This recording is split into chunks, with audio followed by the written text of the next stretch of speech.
자, 마무리를 제가 하려고 합니다. 특별히 새벽 영상을 통해서 제가 의도적으로 숫자로 월요일, 화요일 그리고 오늘 아침까지 600명, 400명, 200명 제가 되게 의도적으로 숫자를 제목으로 정했거든요. 다시 한번 리마인드 한번 해보시죠. 내전이 일어났습니다. 베냐민 지파와 나머지 11지파의 싸움이었습니다. 그리고 베냐민 지파가 이기는 것 같았는데요. 물론 이겼죠.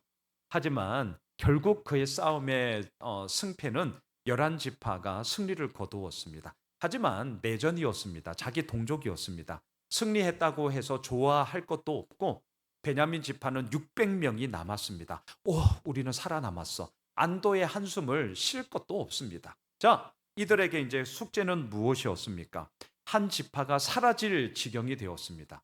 이것도 되게 웃기는 거예요. 자기들이 막 전쟁에서 죽일 때는 언제고 이제 와서 야, 베냐민 지파가 지금 사라질 지경에 처했네. 이러면 안 되잖아. 우리 베냐민 지파 재건 프로젝트를 이제 진행하자. 그렇게 된 것 아니겠습니까? 그런데 그들을 재건하고자 하는 첫 번째 단추가 어디에 있겠습니까? 남아있는 600명에게 아내 결혼을 통하여서 자식을 낳는 것이 다시금 인원적으로 이제 많은 베냐민 지파가 성장할 수 있는 계기가 된단 말이죠. 자, 이제 이 그림 속에 오늘 저는 좀 새벽 영상에서는 안 다루었던 내용을 두 가지만 좀 다루려고 하는데요. 첫 번째 이 생각을 했어요. 베냐민 지파가 좀 이거 되게 냉정한 얘기인데 뭐 사라지면 안 되나? 아니 되게 냉정한 얘기예요. 하지만 다시 한번 지금 어차피 베냐민 지파가 이제 600명 남고 뭐 거의 사라질 지경이에요. 뭐 사라지면 안 되는 건가? 우선 이 생각을 한번 해보았습니다.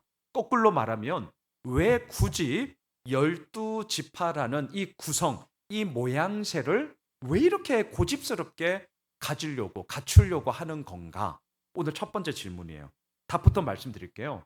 그 이유는요. 상징성 때문입니다. 12라는 숫자의 상징성.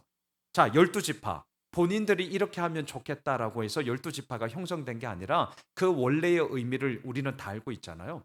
야곱 그리고 그의 12아들.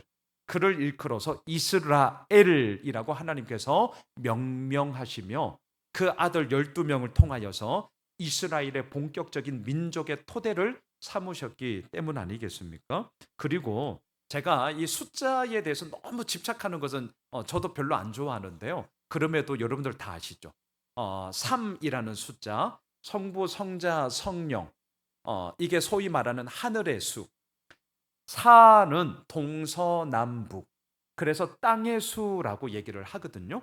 자, 하늘과 땅이 만났어요. 그래서 3 더하기 4는 7이잖아요. 그래서 성경에서는 7을 완전수 또는 3 곱하기 4는 12잖아요. 이것 또한 열방을 모두 아우르는 하늘과 땅을 다 아우르는 열방의 숫자이자 또한 완전함, 하늘과 땅이 곱해진 거거든요. 그래서 더욱더 완전합니다. 이런 뜻으로 성경에서는 7 또는 12가 이런 숫자의 의미도 사실은 있어요. 여기까지만 아세요. 더 깊게 들어가면 엉뚱한 곳으로 가거든요. 그래서 제가 너무 막 숫자에 집착하는 것, 저 개인적으로는 그렇게 좋아하지는 않습니다. 그냥 요 정도만 알면 좋아요. 자, 제가 지금 하고픈 얘기는 이처럼 12라는 숫자는 상징성을 갖고 있다는 거고요. 이 12지파의 이야기가 신약에서는 예수님의 12제자 공동체로 되잖아요. 근데 아시죠? 가룟 유다가 예수님을 배신하고 스스로 이제 목숨을 끊잖아요. 그래서 한 자리가 빕니다. 제자들도 똑같았어요. 뭐 그냥 11제자로 그냥 가면 되는 거 아닙니까? 어차피 참 안타까운 얘기지만 이제 한 자리가 비었으니까 왜 굳이 뭐 12자리 그 한 자리를 굳이 채울 이유는 없잖아요. 그런데 사도행전 1장에 보면 제비를 뽑아 마띠아라는 사람을 굳이 12제자로 다시금 그 빈자리를 채운단 말이죠. 왜 그러냐? 상징성 때문이에요. 이스라엘의 12지파의 의미처럼 예수님의 이 12제자, 이 12라는 숫자의 상징성을 이들은 지켜나가고자 했기 때문이다. 그래서 오늘 본문으로 돌아오겠습니다. 베냐민 지파가 사라질 지경에 처해서 이 지파 다시금 살려야 돼. 우리는 12지파로서 하나님의 백성이야. 라는 이 의미를 계속해서 지키고자 했다. 자, 두 번째. 저는 오늘 이 부분을 더 좀 나누고자 하는데요. 오늘 본문의 딜레마인데 베냐민 지파 재건 프로젝트에서의 핵심은 이들을 이제 결혼시키는 문제였습니다. 근데 아시죠? 나머지 11지파는 이 내전을 치르기 전에 베냐민 지파 사람들이 너무너무 미워가지고 맹세했잖아요. 야, 우리 다시는 저 나쁜 짓 한 베냐민 지파 형제들에게 우리 딸들 시집 보내지 말자. 야, 저것들 진짜 악한 놈들이다. 정말 우리 딸들 저런 놈들한테 시집 보내면 안 돼. 큰일 나. 우리 절대로 보내면 안 돼. 이렇게 맹세를 했다는 거예요. 자, 그러니까 어떻습니까? 베냐민 지파 600명의 형제들에게 우리 딸들은 시집 보내면 안 돼. 라고 맹세를 했으니까 그럼 어디서 처자를 데리고 오냐라는 겁니다. 어디서 자매들을 구해서 아내를 맞이할 거냐. 이게 이제 이들의 딜레마였잖아요. 자, 오늘 우리는 내용을 다 알고 있는데 엄청나게 이 문제를 해결하고자 이제 해서는 안 될 짓을 하죠. 다시 한번 복습할까요? 자막을 보시죠. 21장 5절 우리 같이 한번 읽을까요? 이스라엘 자손이 이르되 이스라엘 온 지파 중에 총회와 함께하여 여호와 앞에 올라오지 아니한 자가 누구냐 하니 이는 그들이 크게 맹세하기를 미스바에 와서 여호와의 앞에 이르지 아니하는 자는 반드시 죽일 것이라 하였습니다. 이처럼 두 가지를 맹세했다는 거예요. 하나는 절대로 우리 딸들 베냐민 지파 형제들한테 시집 안 보내. 두 번째는 이 전쟁에 참여하지 않은 사람들은 죽여버릴 거야. 이 두 가지를 맹세했습니다. 그리고 내전이 끝났습니다. 정말 수색을 했어요. 조사를 했어요. 아시죠? 야베스 길앗 성읍. 여기는 요단강 동편 땅 므낫세 반지파에 속해 있던 한 성읍이었습니다. 공교롭게도 이유는 모르겠습니다. 성경에 안 나와요. 왜 그 사람들이 참여 안 한지는 모르겠어요. 그런데 공교롭게도 야베스 길앗 성읍에 사는 사람들은 한 명도 이 전쟁에 참여하지 않았어요. 옳다쿠니 잘 됐다. 이게 사실 잘 된 게 아니잖아요. 베냐민 지파 동족 상잔의 아픔을 해결하고자 야베스 길앗, 이것도 우리의 동족이거든요. 그런데 처참하게 야베스 길앗 성읍을 그냥 밟아버립니다. 그리고 사람들을 죽이고요. 의도적으로 그 성읍에서 결혼하지 아니한 자매님들 400명을 인질로 끌고 오죠.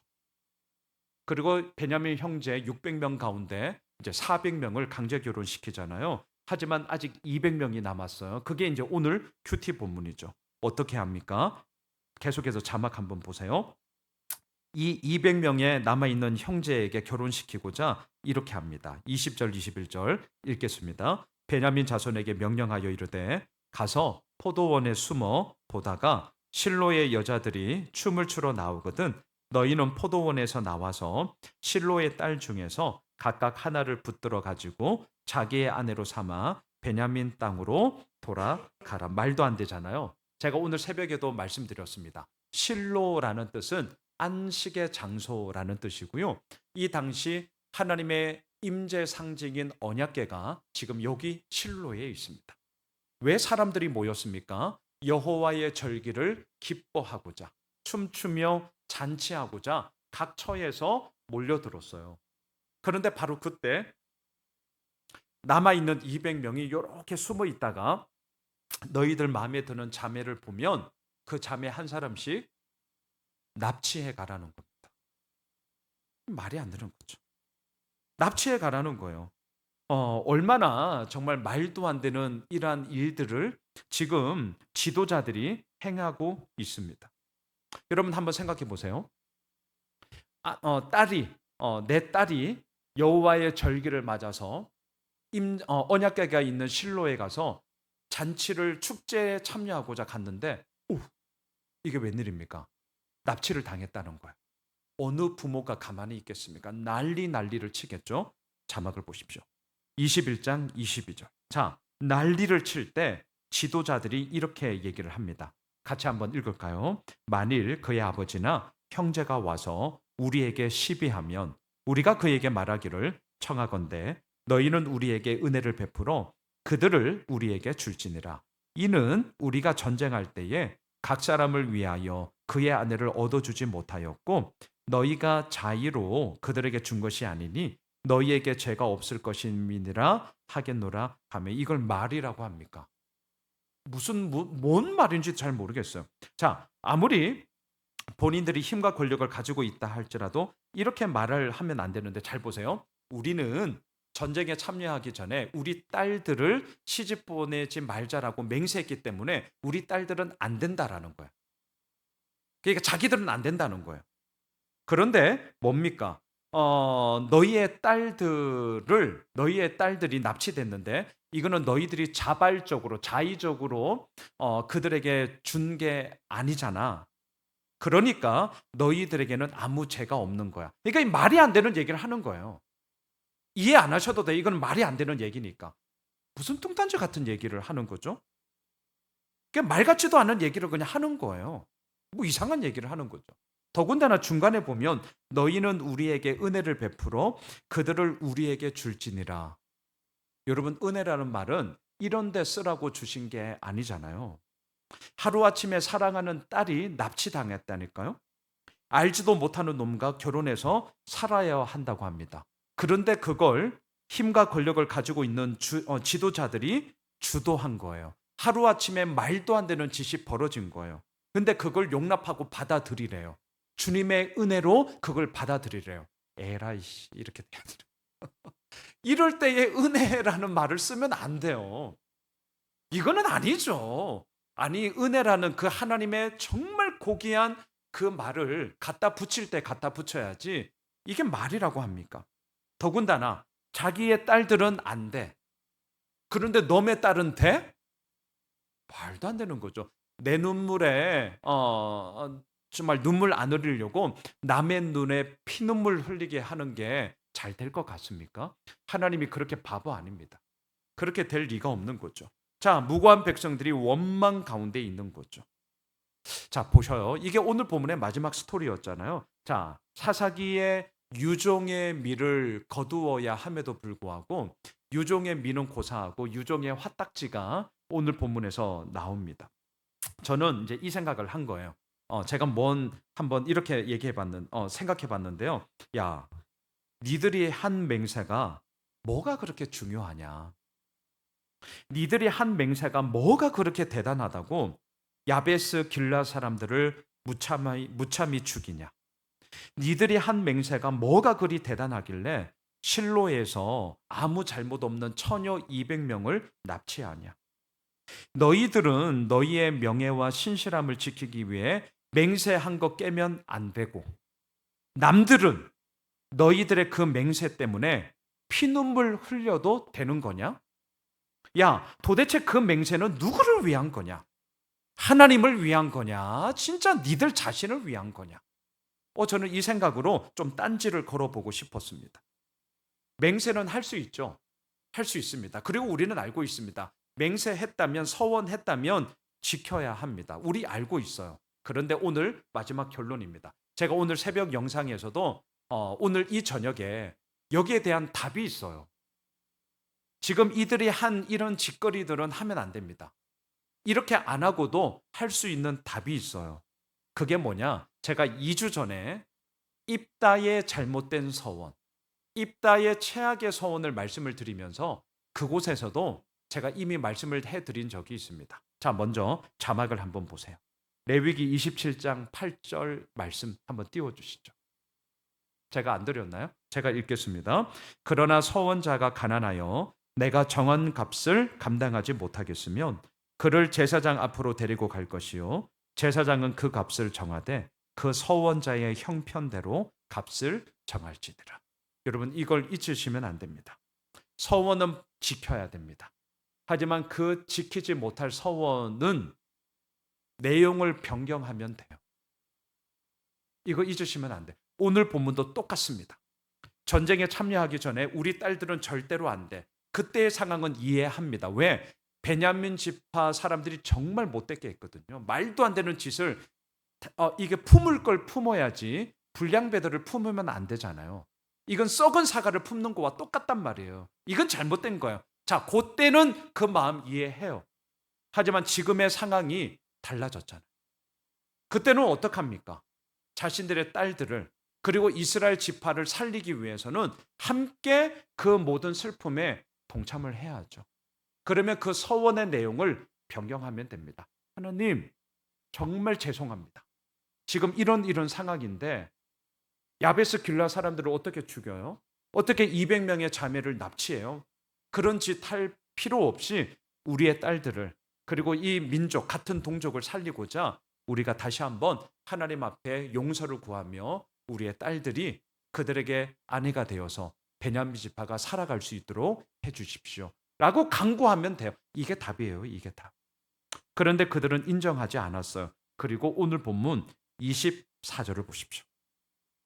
끝까지 이들은 회개하지 않고 이렇게 했습니다. 같이 읽고 마칠게요. 시작. 그때에 이스라엘 자손이 그곳에서 각각 자기의 지파, 자기의 가족에게로 돌아갔으니 곧 각기 그곳에서 나와서 자기의 기업으로 돌아갔더라. 자, 3번이나 반복되는 단어가 보이시죠? 자기 지파, 자기 가족, 자기의 기업으로.